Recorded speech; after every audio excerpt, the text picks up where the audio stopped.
प्राचीन वारसा स्थळांपैकी एक 17व्या शतकातील पेशवेकालीन मंदिर म्हणजे पुण्यातील पर्वती टेकडीवरील देवदेवेश्वर मंदिर. हे मंदिर आहे भगवान शिव आणि पार्वतीचे.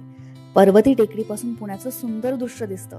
त्यामुळे हे आध्यात्मिक स्थळच नाही तर देवदर्शनासोबतच भटकंतीसाठी येणाऱ्या पर्यटकांसाठी सुद्धा हे मनशांती देणारं स्थळ आहे. मंदिराची मुख्य देवता शिव आणि पार्वती असली तरी इथे भगवान विष्णू, गणेश आणि भगवान कार्तिकेयाची ही मंदिरे आहेत. मंदिरांसोबतच इथे गुहा सुद्धा आहेत. मंदिराच्या पायऱ्यांची बांधणी अशी केली आहे की तिथे गजराट सुद्धा चालू शकतील. इथे एक संग्रहालय सुद्धा आहे. या मंदिराची स्थापना नानासाहेब पेशवे यांनी केली असून इथे त्यांची समाधी देखील आहे. असे म्हणतात की नानासाहेब पेशव्यांनी नवस पूर्ण करण्यासाठी या मंदिराची स्थापना केली.